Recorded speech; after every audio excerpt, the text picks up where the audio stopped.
राजधानी रांची में BJP headquarter में पिछले 2 दिनों से लगातार बैठक चल रही है। बैठक इस बात को लेकर चल रही है कि आखिर इस विधानसभा चुनाव में बीजेपी को जो करारी हार मिली है उसके पीछे का कारण क्या है।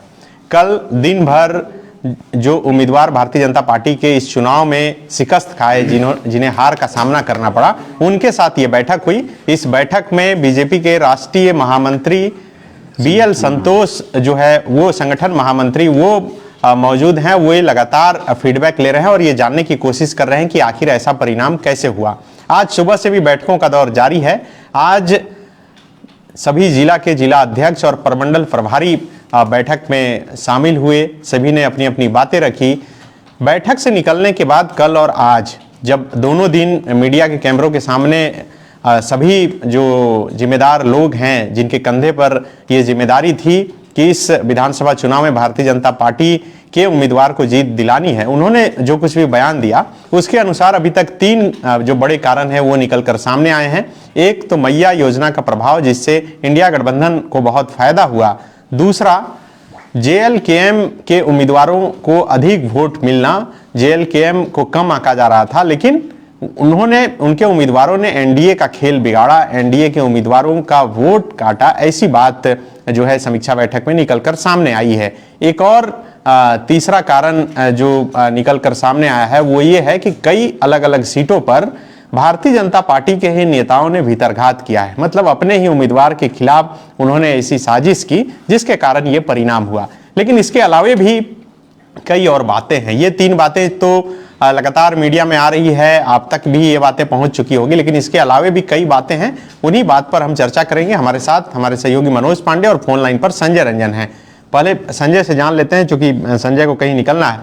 संजय, ये 3 कारण जो है अब तक निकलकर सामने आया है। इसके अलावे भी कई और कारण हैं जो पांडे जी भी आगे बताएंगे। आप क्या समझ पा रहे हैं, क्या कारण है? बीजेपी अब तक क्या कारण ढूंढ पाई हार का?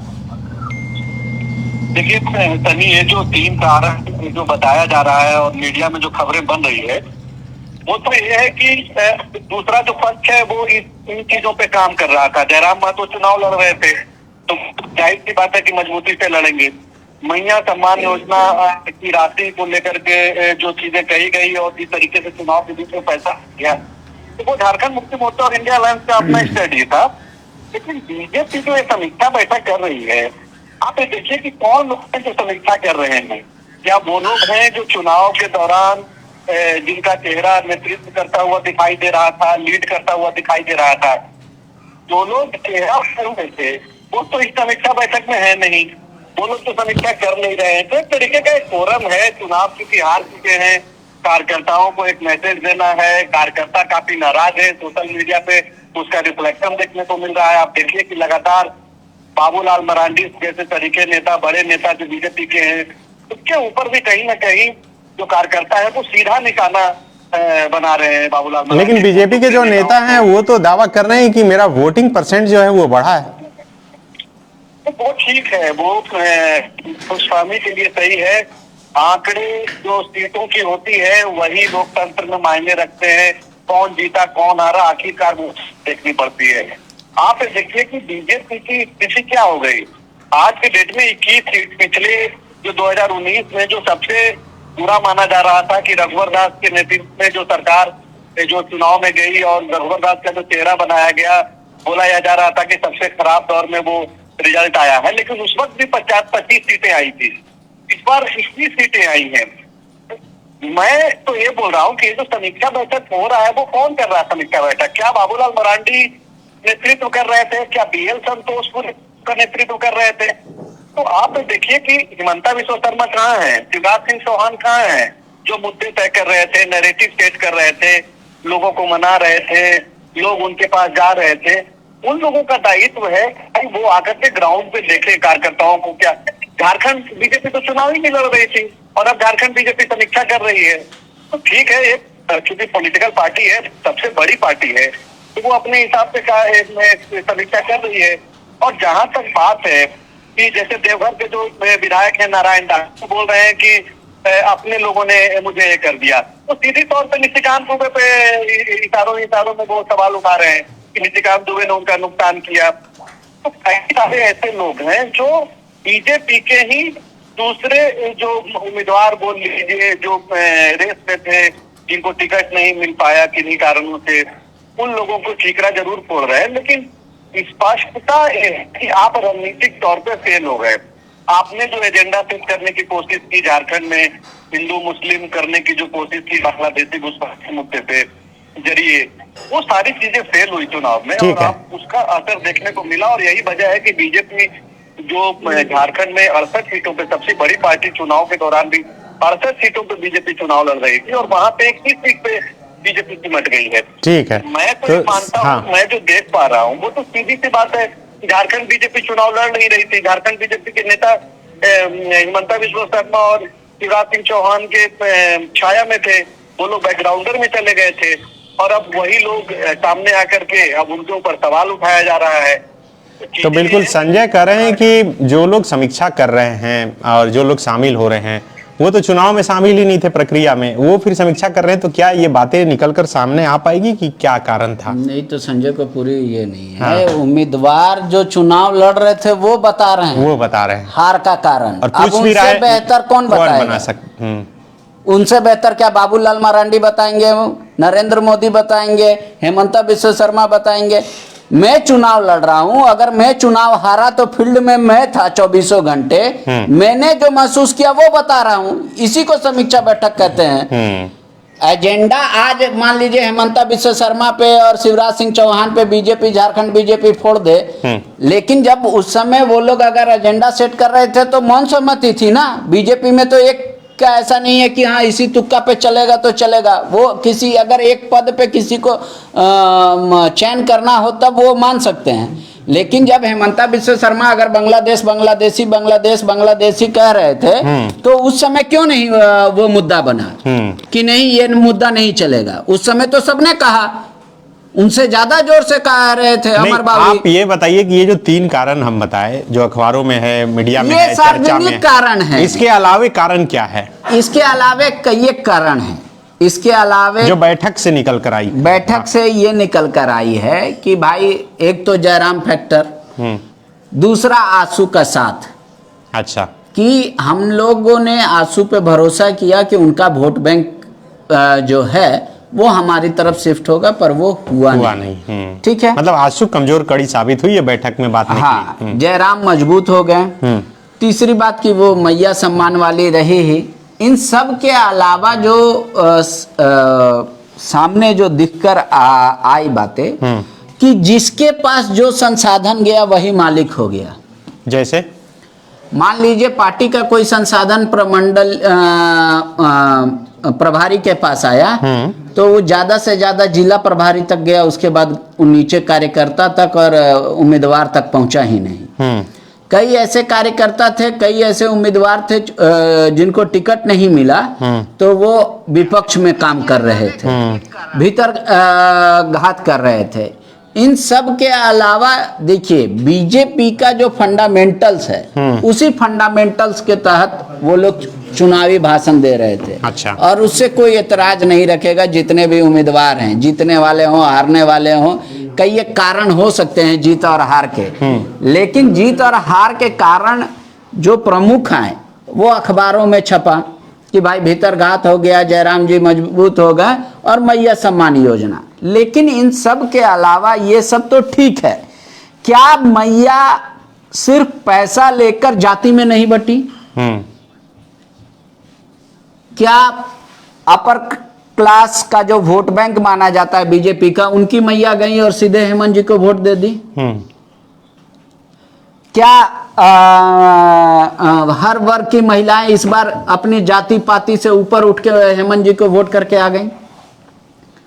ऐसे कौन से मुद्दे हैं जिसकी समीक्षा बंद कमरों में हुई? तो वो 28 सीट को लेकर चर्चा हुई। 28 एसटी रिजर्व सीट। हाँ, कि यहाँ ऐसी कौन सी भूल हो जाती है या ऐसी कौन सी चूक हो जाती है? इसकी समीक्षा किसके साथ हुई? जो 28 एसटी उम्मीदवार थे उनके साथ हुई? नहीं, उनके साथ ये सामूहिक तौर पे सब कोई अपना अपना बात रख रहा था। क्योंकि आप उम्मीदवार थे, आप फील्ड में थे, आपको हार का कारण क्या समझ में आया, क्यों आप चुनाव हार गए, वो बात रखिए। ठीक। तो किसी ने भीतरघात का रखा, किसी ने जयराम का मुद्दा रखा, किसी ने कहा संसाधन नहीं पहुंचा हमारे पास, किसी ने कहा मैया सम्मान योजना के चलते हम हार गए।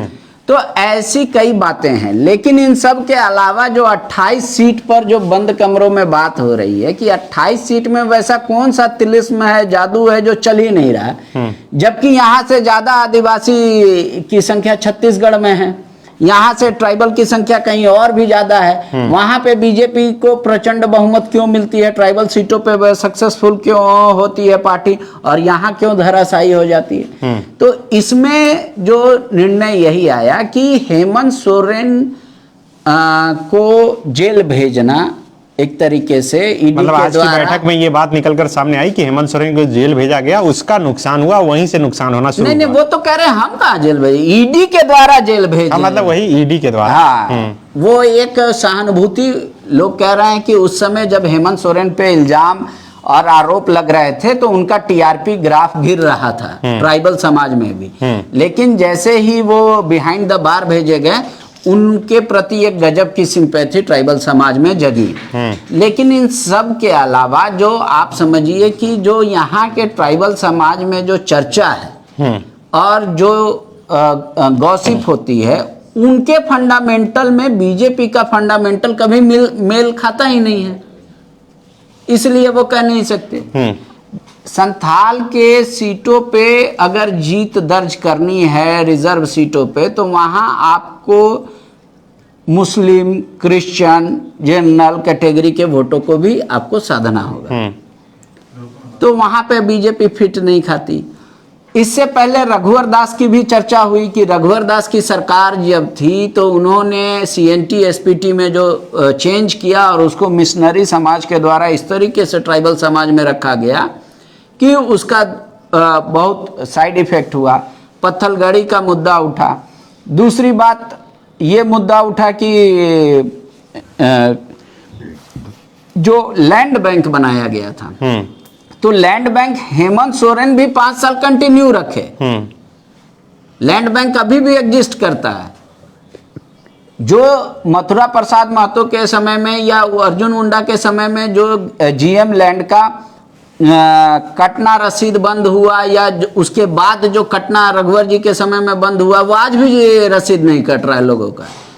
तो ये सब कई मुद्दे उठे। लेकिन सबसे अहम जो था, जो ज्यादातर लोगों ने कहा, वो है वही भीतरघात, मैया सम्मान योजना और आपका जयराम। तो ये 3 कारण इसी वजह से अखबारों और मीडिया में इसको जगह दी गई। आज क्या निकला? आज मैं आप वेबसाइट पर खबर पढ़ रहा था कि प्रमंडल प्रभारी जी ने बनाया गया था, वहां से भी चूक हुई है। वहां क्या चूक हुई? देखिए, बीजेपी में एक हायरार्की है। कोई भी संसाधन, मान लीजिए बीजेपी प्रदेश ने हेलीकॉप्टर भेजा अपने उम्मीदवार के लिए या कार्यकर्ता के लिए, बूथ के लिए, तो वो सिस्टम है जाने का। पहले प्रमंडल प्रभारी के पास जाता है, वहाँ से जाएगा जिला प्रभारी के पास, जिला प्रभारी से फिर जिला अध्यक्ष, मंडल अध्यक्ष, शक्ति केंद्र अध्यक्ष, बूथ पन्ना प्रमुख, हाँ, ये तमाम जो लोग हैं। तो इस बार कई ऐसे आरोप लगाए गए अलग अलग मिलके। ये आरोप प्रत्याशियों की तरफ से लगाए गए या बीजेपी के नेताओं की तरफ से ही? कार्यकर्ताओं की तरफ से? कार्यकर्ताओं के तरफ से कि भाई संसाधन तो हमारे पास पहुंचा ही नहीं। हमने मांगा, मान लीजिए अमुक चीज 20 बैनर, पहुंचा 2 भी नहीं। हमने मांगा अमुक संसाधन, वो भी नहीं पहुंचा। मतलब बैनर की जगह पैसा भी सोच सकते हैं लोग? बोल सकते हैं, सोच क्यों सकते हैं, बोल भी सकते हैं। चुनाव में पैसा ही होता है। मतलब प्रबंधन मैनेजमेंट जो है ठीक ठाक नहीं रहा कुल मिलाकर। ये यहाँ तक भी चर्चा हुई कि कई संगठन के लोगों ने भाई बाकायदा एक्सटॉर्शन मनी टाइप का उम्मीदवारों से डिमांड कर दी। कौन लोग ये थे? प्रभारी थे? प्रभारी नहीं, मतलब वहाँ के लोग कि अगर आप हमारा साथ नहीं करेंगे, हमारा काम नहीं करेंगे, तो हम लोग जेएमएम को समर्थन करेंगे। ये तो हमेशा होता है, ये तो कोई नई बात नहीं, ये हमेशा होता है। इस बार भी चुनाव हमेशा की तरह हुआ। बीजेपी इससे भी बुरी हारी है। 18 सीट थी बीजेपी की, अभी तो 21 है। ठीक है। हाँ, अरे बहुत अच्छी है बीजेपी अभी। 21 सीट आप जीते हैं, इतने लाख वोटरों का आपको वोट मिला है। पिछली बार आपको 50 लाख मिला था, इस बार 59 लाख वोट मिला है। अब क्या चाहिए? आप लोएस्ट आपका 18 है, इस बार 21 है। अरे जब सुनामी, आंधी तूफान चलता है तो ये सब तो होता ही है। और कोई बात, तथ्यात्मक बात बताइए जो बात निकल कर सामने आई अभी तक। इसको लेकर उन्होंने कहा गया कि संगठन मंत्री के द्वारा या तमाम कि आप लोग लिखित शिकायत कीजिए या लिखित मतलब बताइए। आपको जो लग रहा है आप लिखित बताइए कि क्या क्या कमियां रही। हाँ। या किसी के खिलाफ कंप्लेन है तो वो लिखित कंप्लेन लिखित तौर पे दीजिए। दूसरी बात ये हुई कि भाई अब खाली दिमाग शैतान का घर हो जाएगा, तो इंगेज किया गया कि भाई आप लोग सदस्य बनाइए। अच्छा, फिर से अब नया सदस्यता अभियान चलाया जाएगा। हाँ, तो अब ये लोग अपना फिर से नया लोगों को जोड़ेंगे। दूसरी बात ये जो चर्चा में आई कि ऐसा कौन सा जाति समूह वर्ग है जो बीजेपी को वोट करता आता है, उनका परंपरागत वोटर है और इस बार नहीं किया। तो वैसा कोई समाज नहीं आया। महतो समाज, चूंकि वो गठबंधन के तौर पे वो सुदेश जी के कंधे पर सवार देखा जाता है। लोकसभा में भी जो परिणाम आए थे, चूंकि तो वहाँ पे एक चीज़ ये चर्चा की गई कि महतो समाज जहाँ पे मतलब ये दोनों फैक्टर नहीं थे, न सुदेश जी फैक्टर थे और न जयराम फैक्टर थे, वहाँ पे महतो समाज ने दिया। लेकिन सबसे मजेदार बात यह है कि इस समीक्षा में एक समीक्षा नहीं हुई जो क्या? बाहर बैठ के समीक्षा करते हैं। वैसे उम्मीदवार जो टिकट की आस में बीजेपी में थे और उनको टिकट नहीं मिला, उनसे भी एक बार राय शुमारी कर लेनी चाहिए। तो वो आप कह रहे हैं कि वही भीतरघात किए हैं, हो सकता है? नहीं, भीतरघात तो चूंकि इतनी बड़ी पार्टी है, इतने बड़े लोग हैं, ढन ढन करेगा ही, बर्तन रहेगा एक साथ। तो ये कोई हर बड़ी पार्टियां भीतरघात का शिकार होती हैं। रीजनल फोर्सेस नहीं होती, क्योंकि वहां क्लियर होता है कि भाई अमुक आदमी ही बनेगा। आप देख रहे हैं किसी भी रीजनल पार्टी में, यहाँ जेएमएम जो है वहाँ 9 बार के विधायक हैं, 8 बार के विधायक हैं। यहाँ सीपी सिंह 7वीं बार बने हैं, विधायक बने हैं तो हेडलाइन बन गया। वहाँ 9 बार वाले को मंत्री पद तक नहीं मिल रहा है। तो अंतर समझिए इस बात का, वहाँ क्लियर है फोकस कि भैया अमुक आदमी ही उम्मीदवार होगा, यही करेंगे, हेमंत जी ही सब चीज तय करेंगे। यहाँ तो जो भी बड़ी पार्टी है, राष्ट्रीय पार्टी है, वहाँ पे भीतरघात होता है। और ऐसा नहीं है कि जेएमएम में भीतरघात नहीं होगा। जब जेएमएम में चीजें थोड़ी और बड़ी होंगी और अपेक्षाकृत नहीं होंगी तो वहां भी भीतरघात होगा। चूंकि वहां छोटी पार्टी है तो छोटे स्तर पे होगा, ये बड़ी पार्टी है, बड़े स्तर पे हो रहा है और इसी वजह से चर्चा छिड़ रही है। अभी तक चूंकि उम्मीदवार आए, जिला अध्यक्ष आए, जिला अध्यक्षों ने एकाध ने कहा कि उम्मीदवार का चयन में भी पार्टी ने जो है वो सही डिसीजन नहीं लिया। लेकिन वो मीडिया वालों से बोला, अंदर बोला या नहीं बोला, ये कह पाना मुश्किल है। तो कुल मिला के अभी तो बहुत सारे ऐसे भी लोग हैं जो बोल नहीं रहे हैं, इसको फॉर्मेलिटी के तौर पे लेते हैं कि चुनाव अब ये समीक्षा 2 दिन चली, अब इसके बाद क्या होगा? अब दिल्ली में समीक्षा बैठक होगी, ऐसी जानकारी है? नहीं, अभी तो पहले जीते हुए विधायकों को बुलाया जाएगा, विधायक दल का नेता चयन होगा। अच्छा। उसके बाद 9 तारीख कौन है रेस में? सीपी सिंह है, बाबूलाल मरांडी हैं, सीनियर लोगों का है। चंपई सोरेन भी हैं? चंपई सोरेन ने खुद को अलग कर लिया है। वो बोल दिया कि हमको नहीं बनना। हाँ, कि अभी तक जो मेरी बातचीत के अनुसार ऐसा है। अब उनके पार्टी उनको कहेगी कि नहीं आप ही बनिए। इस वजह से नहीं बनेंगे कि एक चाचा भतीजे का रिश्ता भी है, सदन गर्म होगा ही नहीं। हेमंत जी उतना बोलेंगे नहीं चंपई सोरेन के खिलाफ, और चंपई सोरेन भी दबी जुबान से मतलब कांग्रेस पर ज्यादा बोलते हैं, जेएमएम पर कम बोलते हैं। तो इस वजह से चंपई सोरेन फिट नहीं खा रहे हैं। रही बात बाबूलाल मरांडी की, सबसे सीनियर हैं, ट्राइबल हैं, इस वजह से उनका नाम है। 7वीं बार चूंकि फेयरवेल टाइम आ गया है सीपी सिंह जी का, तो फिर कम से कम अगर बढ़िया शो नहीं हुआ तो फेयरवेल तो शानदार हो, इस वजह से सीपी सिंह के भी नाम की चर्चा है। इन सब के अलावा ओबीसी समुदाय से भी बहुत लोगों के नाम की चर्चा है। लेकिन अंततः वही होगा कि सारे विधायक मिलेंगे और अधिकृत कर देंगे राष्ट्रीय नेतृत्व को, और राष्ट्रीय नेतृत्व वहां से फैसला सुना देगा, या राष्ट्रीय नेतृत्व क्लियर होगा। तो उस दिन सामान्य तौर पे बीजेपी में ये होता है कि कोई एक आदमी खड़ा होकर ये कहता है कि मैं अमुक आदमी को नेता प्रतिपक्ष अपना नेता मानता हूँ, क्या आप लोग सहमत है?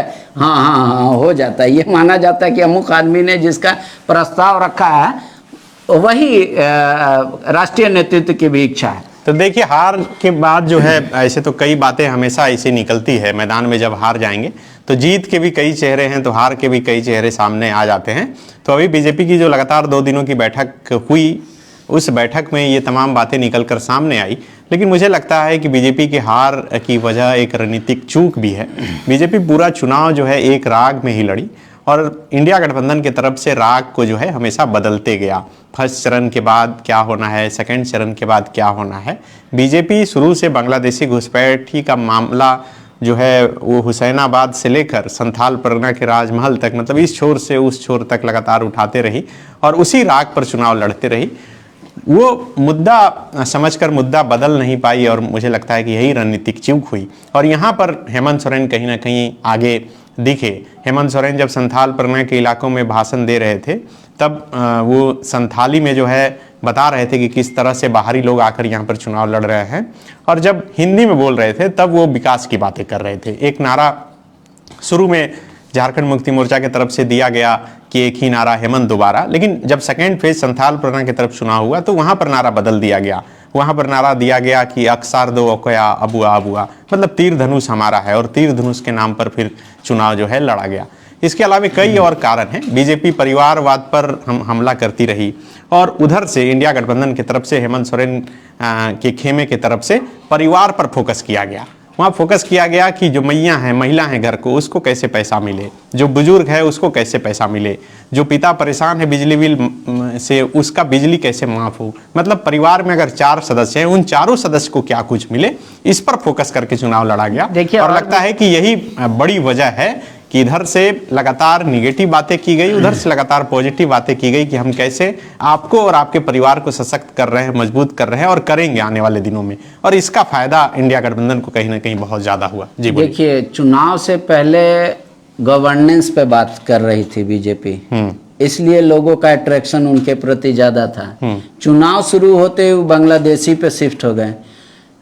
पुअर गवर्नेंस रहा, इस मुद्दे पे तो इलेक्शन हुआ नहीं और बीजेपी ने किया नहीं। दूसरी बात, बीजेपी का कोई सीएम उम्मीदवार का चेहरा नहीं था, दुल्हा तो तय नहीं था। हाँ, उसका भी एक जहाँ पे जैसे संथाल में ये ट्राइबल समाज के बीच एकदम चर्चा का विषय पूरी जोर था कि अगर बीजेपी यहाँ बहुमत में आती है तो निशिकांत दुबे बनेंगे मुख्यमंत्री। ये गलेटसन डुंगडुंग जो आदिवासी चिंतक है पिछले दिनों आए थे, वो चर्चा में बोले, लेकिन मुझे नहीं लगता कि इतना जो आदिवासी हैं वो सोच पाते होंगे, लेकिन फिर भी कहीं ना कहीं प्रभाव था। नहीं, ऐसा नहीं कह सकते। अब तो बाकायदा चर्चा हो रही है, जब मणिपुर की चर्चा हो रही है, उसके अलावा लैंड एक्विजिशन बिल की चर्चा हो रही है ट्राइबल समाज में, तो आप ऐसे कैसे कह सकते हैं कि ट्राइबल समाज नहीं सोच सकता? नहीं, मैं बात कर रहा हूं कि जो आम वोटर हैं, चिंतक जो हैं, जो फ्रंट फुट पर है, वो तो सोच ही रहे हैं, लेकिन जो आप समझिए कि संथाल परगना के इलाकों पर पहाड़ पे रह रहे हैं, जंगल पे रह रहे हैं, उन तक जो तीर धनुष का मसला है,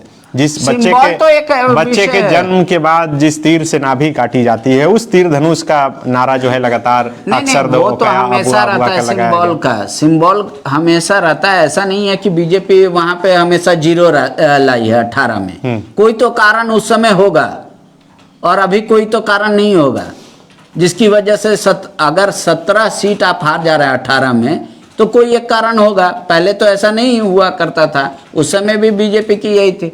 तो जो वो चीजें रही कि बीजेपी में ऐसा कोई लीडर सामने नहीं आया, मतलब दुल्हा का नहीं होना ज्यादा नुकसानदेह हो गया। मतलब एक चेहरा, एक कारण ये भी जो लोकसभा चुनाव में बीजेपी के नेता इंडिया गठबंधन से पूछते रहे, वही सवाल जो है इस विधानसभा चुनाव में इंडिया गठबंधन के लोग बीजेपी से पूछते रहे, और इसका फायदा भी मिला, उनको फायदा मिला। हाँ, बीजेपी को नुकसान हुआ इसका। नहीं, इस चुनाव में, लोकसभा में उनको फायदा हुआ।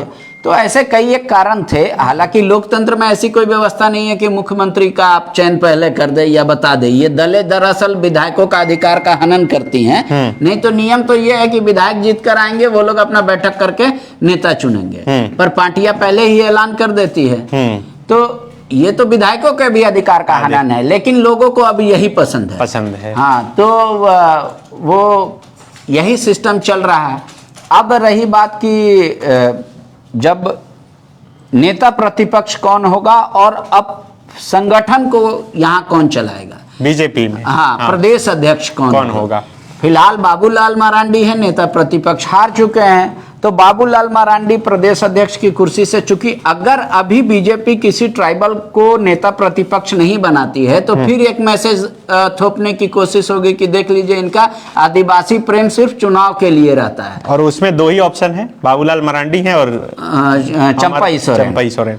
तो प्रदेश अध्यक्ष क्या अमर बावरी को बनाया जा सकता है? फिलहाल मुझे नहीं लगता कि अमर बावरी को प्रदेश अध्यक्ष मनीष जायसवाल के नाम की चर्चा है। हाँ, मनीष जायसवाल हो सकते हैं, अनंत ओझा हो सकते हैं, जो वर्तमान में कार्यकारी अध्यक्ष हैं उनको प्रदेश अध्यक्ष रविंदर राय क्योंकि कूलिंग पीरियड है ये। नहीं, कूलिंग पीरियड नहीं, रविंदर राय एक अच्छे संगठनकर्ता भी हैं, संघ से भी उनका अच्छा बैकग्राउंड। रघुवर दास की वापसी की चर्चा है। हाँ, वो अभी फिलहाल मुझे नहीं दिखती, चुनाव से पहले तो जरूर, या ये 1 साल या 1.5 साल का मतलब यही जो कूलिंग मैं बोल रहा हूँ कि इसके बाद ये समय अगर चला जाएगा तो बीजेपी को ये जरूर विचार होगा या विचार करेगी कि कुछ तो ऐसा करें जिससे वार्म हो। तो ये तब होगा जब बीजेपी को ये लगेगा कि जैसे ट्राइबल सीटों में से आप अगर देखें तो 28 में से लगभग 7 से 8 सीटें ऐसी है कि वहां अगर मूलवासी और दूसरे कैटेगरी के वोटरों का वोट ले लिया जाए तो वो सीटें जीती जा सकती है। ट्राइबल समाज अगर वहां वोट नहीं भी करेगा तो भी वो एसटी सीट जीती जा सकती है। तो वैसे सीट 10 और बाकी बचे इधर मान लीजिए 50। तो जब 60 सीट को ही बीजेपी टारगेट करके आएगी कि हमको 20 सीट पे नहीं ऐसी करना है, तभी हम मुझे लगता है कि रघुवर दास ये तो नारा दिए भी थे रघुवर दास, अब की बार 60 पार कहाँ हो पाए? नहीं, 60 पार नहीं, बीजेपी ही प्रयास करेगी 60 पे, 81 पे प्रयास नहीं करेगी, छोड़ देगी 20। हाँ, 20 सीट पर मतलब सिर्फ फॉर्मेलिटी रह जाएगा, तब मतलब वहां के लोकल नेताओं पर छोड़ दिया जाएगा। हाँ, तब उस परिस्थिति में जो है मुझे लगता है, और या वार्म देने के लिए कार्यकर्ताओं के बीच रघुवर जी की, या फिर कोई नया पौध तैयार हो जाए। राजनीति यही कहता है, विकल्प बनता जाता है, एक घटना ही दूसरे घटना का कारण बनती है। ये अभी एक घटना घटी है जिसमें 21% है बीजेपी, अब कोई इसी में से कोई नया नेता आ जाए जो उभर के, कौन जानता था कि रघुवर जी सीएम बनेंगे। बिल्कुल, देखिए कुछ भी हो सकता है और उम्र और अनुभव दोनों में हम लोग कम हैं, लेकिन फिर भी उस आधार पर जरूर कह सकते हैं कि बीजेपी में के संगठन में बहुत बदलाव की जरूरत है, नए चेहरे को लाने की जरूरत है, जो आज का ट्रेंड है, जो लोग पसंद कर पा रहे हैं। बीजेपी में कई ऐसे युवा चेहरे हैं जिन्हें आगे करने की जरूरत है। अगर देखिए महतो वोटर की ही बात करें तो टुंडी से जो विकास महतो चुनाव लड़े वो मुखिया भी रह चुके हैं, मुखिया संघ के प्रदेश अध्यक्ष भी रह चुके हैं और इस चुनाव में भी अच्छा खासा उन्होंने वोट लाया, हालांकि चुनाव जीत नहीं पाए। तो ऐसे कई चेहरे हैं अलग अलग जगह पर, अलग अलग इलाके पर, अलग अलग जाति और समीकरण के आधार पर, उनको फ्रंट फुट पर लाकर अगर बीजेपी अभी से तैयारी करे तो आने वाले चुनाव तक जरूर मजबूत हो सकती है। आपको भी अगर हार का, बीजेपी की हार के का कारण जो है कुछ लगता है तो कमेंट करके जरूर बताइएगा। शुक्रिया।